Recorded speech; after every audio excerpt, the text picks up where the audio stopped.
व्यासपीठावर मी आमंत्रित करतेय दिलीप सुबाबाई काशीनाथ धोत्रे अर्थात मनसेचे नेते आणि त्यांचं स्वागत करण्यासाठी लोकशाही मराठीचे managing editor Vishal Patil sir, VP Rajesh Yadavji यांना देखील मी व्यासपीठावर येण्याची विनंती करते।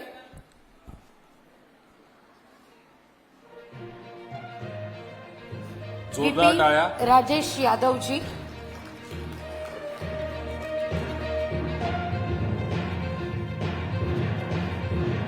राजेश यादवजी,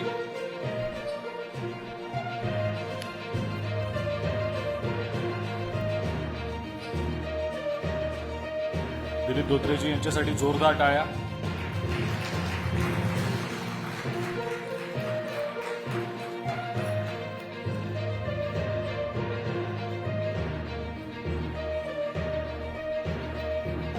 धन्यवाद विशाल सर। शून्यातून समाजकारण, राजकारण आणि उद्योग क्षेत्रात उंच भरारी घेणारे महाराष्ट्र नवनिर्माण सेनेचे नेते डीडी इन्फ्रा हॉटेल धोत्रेज अँड ग्रँड रेसिडेन्सी या पंचतारांकित हॉटेलसह हॉटेल साक्षी श्रेयसचे मालक मनसेचे अॅग्रो इंडस्ट्री लिमिटेडचे चेअरमन दिलीप सुबाबाई काशीनाथ धोत्रे यांच्याशी आता आपण संवाद साधणार आहोत आणि या मुलाखतीकरता मी माझा सहकारी अजिंक्यकडे सूत्र सोपवते। धन्यवाद विशाल सर। धन्यवाद लागू।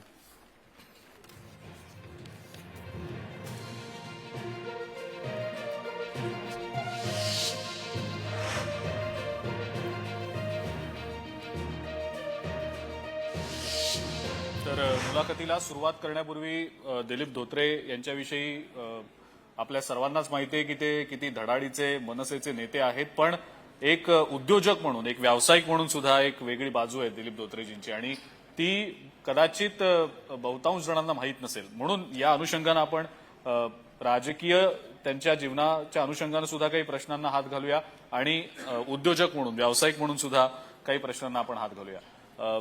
सुरुवात दिलीपजी, विद्यार्थी सेना शाखाध्यक्ष ते आता मनसेचा एक मोठा प्रतिथयश नेता, खास करून मराठवाड्यातलं, पश्चिम महाराष्ट्रातलं एक मोठं नाव म्हणून तुमच्याकडे पाहिलं जातं। हा सगळा प्रवास नेमका कसा होता? सुरुवात नेमकी कशी झाली? पूर्वीपासूनच मला हिंदू हृदय सम्राट शिवसेना प्रमुख बाळासाहेब ठाकरे आणि महाराष्ट्र नवनिर्माण सेनेचे अध्यक्ष राजसाहेब ठाकरे यांच्या विचारांनी प्रेरित होऊन मी खरं तर कॉलेज जीवनापासून राजकारणात आलो। मी बीएससी फर्स्टला 1993 असताना त्या ठिकाणी भारतीय विद्यार्थी सेनेकडून विजयी झालो होतो आणि त्यावेळेपासून भारतीय विद्यार्थी सेनेचा, त्या कॉलेजचा शाखा प्रमुख, ते आज महाराष्ट्र नवनिर्माण सेनेचा नेता। या सगळ्या काळामध्ये राजकारणामध्ये जेवढी पदं असतात पक्षाची, त्या सगळ्या पदावर मी त्या ठिकाणी काम केलं। मग ते कॉलेजचा शाखा अध्यक्ष असेल, भारतीय विद्यार्थी सेनेचा उपशहराध्यक्ष, शहराध्यक्ष, तालुकाध्यक्ष, उपजिल्हाध्यक्ष, जिल्हाध्यक्ष, ही सगळी पदं। आणि त्याच्यानंतर मग महाराष्ट्र नवनिर्माण सेना ज्या दिवशी स्थापन झाली त्या दिवशी पहिल्या दिवसापासूनच मी सन्माननीय राजसाहेबांवर असल्यामुळं मग महाराष्ट्र नवनिर्माण सेनेचा जिल्हाध्यक्ष, जिल्हा संघटक, पक्षाचा प्रदेश सरचिटणीस आणि मग आता मनसेचा नेता, हे शेवटचं पद आहे। पण तुम्ही जो प्रवास आत्ताच सांगितला त्या प्रवासामध्ये अनेक स्थित्यंतरं तुम्ही पाहिली, वेगवेगळे राजकीय अनुभव तुमच्या वाट्याला आले। तुम्ही राजसाहेबांविषयी बोललात, सातत्यानं ते तुमचं नाव घेतात ज्या ज्या वेळेला पंढरपूर किंवा आजूबाजूच्या क्षेत्राचा उल्लेख होत असतो त्यावेळेला। तर त्यांच्या सोबतचं तुमचं बॉन्डिंग नेमकं कसं आहे त्याबद्दल प्रेक्षकांना जाणून घ्यायला नक्कीच आवडेल। साहेबांना प्रत्येक कार्यकर्ता समान आहे। राजसाहेब सगळ्यांवरच समान प्रेम करतात। असं काय नाही की हा माझ्या जवळचा आणि तो माझ्या लांबचा। राजसाहेबांचं एक नेतृत्वच आणि त्यांचा स्वभावच असा की ते सगळ्यांना समानपणाची, समानतेची वागणूक देत असतात। आणि मी एक त्यांचा 1993 ते आतापर्यंत साधारणतः 30-32 वर्ष झालं त्यांचा कार्यकर्ता आहे आणि ते आम्हाला सख्या भावापेक्षाही जास्त, सख्या मुलापेक्षाही जास्त आमच्यावर ते प्रेम करत असतात। समाजकारणात तुम्ही गेली कित्येक दशकं काम करताय, राजकारणामध्ये गेली कित्येक दशकं काम करताय। आणि सतत लोकांमध्ये मिसळण्याचा तुमचा स्वभाव आहे. तुम्ही सातत्यानं लोकांमध्ये दिसता, त्यांचे प्रश्न, त्यांच्या अडीअडचणी जाणून घेता. ही दिलीप धोत्रेंची एक बाजू आम्हाला राजकीय नेता म्हणून माहिती आहे, पण एक यशस्वी उद्योजक, एक यशस्वी व्यावसायिक म्हणून दिलीप धोत्रे फारसे परिचित नाहीत. म्हणजे काय नेमकं त्यामागचं कारण आहे आणि ते नेमके दिलीप धोत्रे, व्यावसायिक दिलीप धोत्रे नेमके कसे आहेत? नाही, व्यावसायिक तर मी तसं तर म्हणजे पूर्वीपासूनच आहे.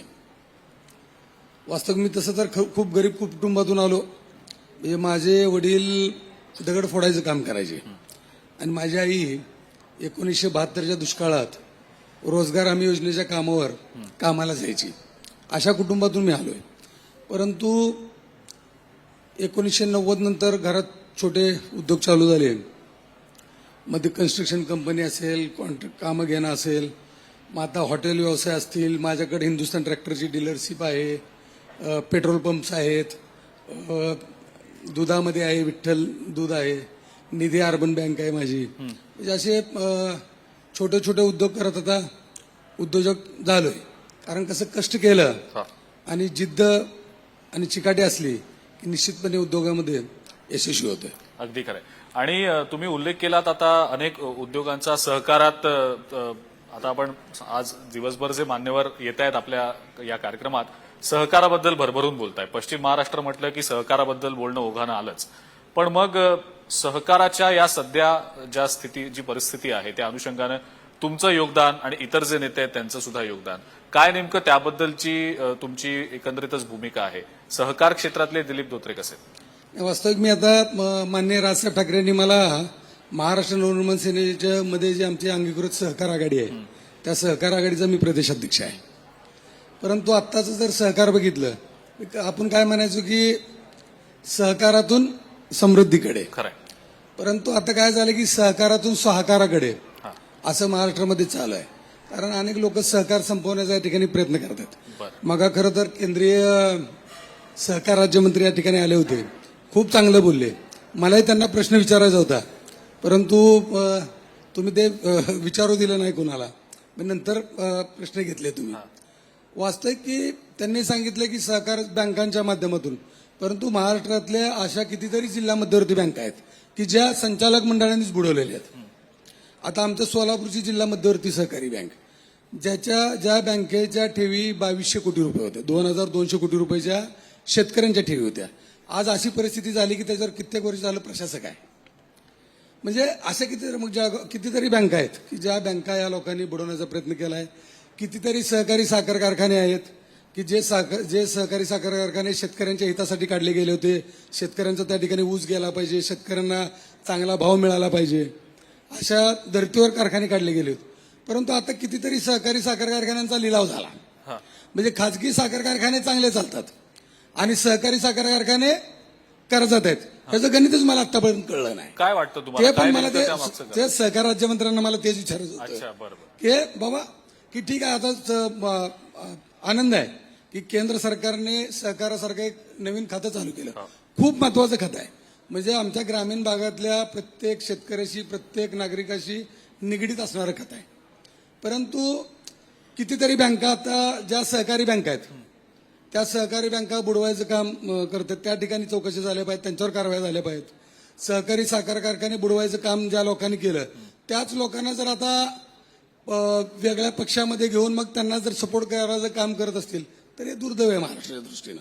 कारण महाराष्ट्र हा सहकारावर अवलंबून असलेलं राज्य आहे. खरंय. त्यामुळं आता माझी त्यांना विनंती राहील, जर सहकार राज्यमंत्री हे बघत असतील तर माझी त्यांना विनंती राहील की बाबा महाराष्ट्रातल्या सगळ्या जिल्हा बँकांवर तुम्ही बघा नक्की काय चाललंय. महाराष्ट्रातल्या सगळ्या सहकारी साखर कारखान्यांकडे बघा, महाराष्ट्रातील सगळ्या सहकारी बँकांकडे बघा, सहकारी पतसंस्थांकडे बघा. मग जे उद्योग सहकाराच्या माध्यमातून आहेत त्या उद्योगाकडे देखील सहकार मंत्र्यांनी त्या ठिकाणी लक्ष दिलं पाहिजे अशी माझी त्यांना विनंती आहे. नाही, आपण निश्चितपणे आशा करूया की ते हा कार्यक्रम बघतच असतील आणि तुम्ही आता जे मुद्दे मांडलेत त्या मुद्द्यांवर ते नक्कीच गांभीर्यानं विचार करतील.